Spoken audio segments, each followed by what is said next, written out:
Hi YouTube fam, I'm back again with another recipe. Today I'm making delicious spring rolls, so let's get right into it. I used 1.5 cups of flour and then I added some cornstarch and then water. I'm going to leave the measurement in the description box. You're going to mix this very well so they are well combined. Then you're going to knead till you get this consistency, and then you're going to keep this in the fridge for about 30 minutes for it to cool. Whilst it's in the fridge, you're going to start prepping your vegetables. So for my vegetables, I want to use some cabbage, onions, bell peppers, and then carrots. You can use any vegetables of choice, it's completely up to you. And then I also want to cut mine very small. The size that you decide to cut is also very dependent on how you want it. So as you can see, this is what I'm doing on the screen. Here I'm cutting my spring onions. I've already cut my bell peppers, and then my cabbage. I'm also cutting my onions, and then finally my carrots. Then I'm going to set this aside and start working on the beef sauce. By the time I'm done with the vegetables, the flour, which should be okay in the fridge, I'll take it out and then cut it into desired sizes. I'm going to cut it into smaller pieces because when I roll it, I want it to be very flat. But it depends on you. There are people that like very thin spring roll cover. Others also want like very thick. So it depends on you.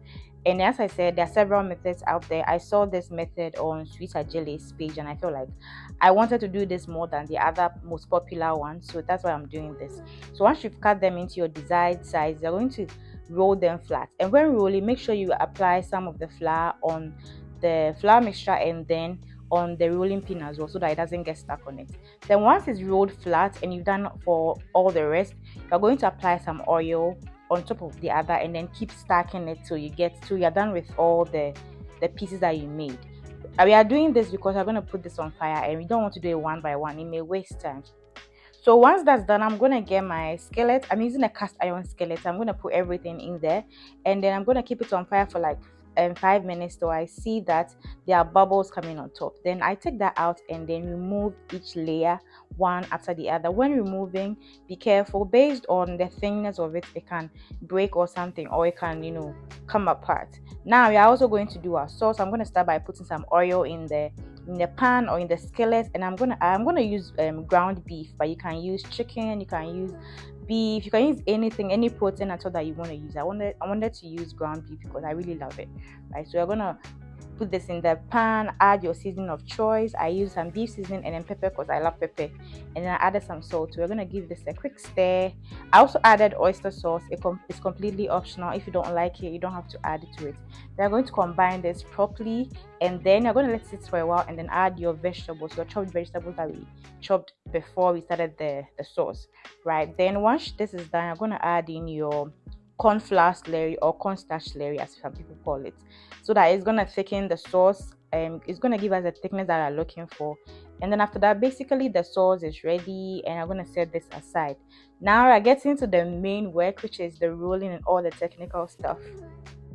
So I stirred my sauce for a while before I added salt, of course. Please don't forget to add salt, right? And also with the cover, you can decide to add salt or not. There was enough salt in my sauce, so I didn't add any salt to that, but you can add salt yours if you want. Now to the technical part. I was a bit skeptical and nervous here because I was thinking, can I roll it? But then when I was done, I realized that I did a very good job. So look at how I'm doing it. You can also watch videos online on how to roll it properly, and I mean it's pretty simple. You just roll, and then you are going to also create a paste with flour and water so that you can use that to seal the edges so that when you roll it doesn't come off. Basically that's what you can see me doing, and I did it like 3 times so that for anybody who is watching, you'll be able to get the concept. So fun fact, spring rolls they're one of my favorite pastries, but I have never ever made spring rolls before. I know so many of you may not believe this, but I've actually not made. I mean, I've seen my mom make it. I was standing there and she was making it. It's not like I don't know how to make it, right? But I've never made it myself before, and I've never made it on my channel for 3 years that I've been running it. So it's quite a big deal for me. Like, it's my first time making it. I know how to make it in my head. Sometimes you may know how to make something in your head, but then when it comes to actually translating it, it's a different scenario. But it came out really well. It was so good. It was crunchy on the outside, it was soft on the inside. The sauce was so delicious, and I was pretty proud of myself because for the first time I think I did pretty good. I mean, I think next time some of the things I would want to improve is the making of the covering and other things. But the sauce was perfect, the frying was perfect. It came out just how I wanted it, right? So this is me still showing you the rolling. I mean, you may have to practice for a while to get it completely, but I feel like with a few practice you should be fine. So this is what we have. Now we're going to put our oil inside our pan. So for the traditional way of making spring rolls, most of the time it's deep fried, right? When you deep fry it, that's when you get like the very beautiful color coming out, the brown color or the golden color and all of that. I didn't deep fry it. I didn't use a lot of oil, even though it may look like a lot of oil. It was more like a shallow frying because I didn't want to use too much oil. And with that, it may look a bit different from your regular spring rolls, but then you can go ahead and deep fry it and use all the oil you want.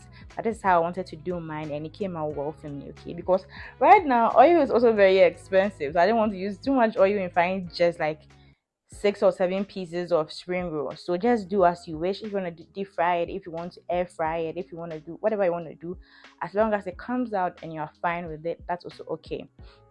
So here I'm turning my spring roll, and as you can see, it's looking so good already. At this point I wanted to start eating it like right from the oil, but then I had to wait because I had to take some pictures and videos, and you know how this content creation thing works, right?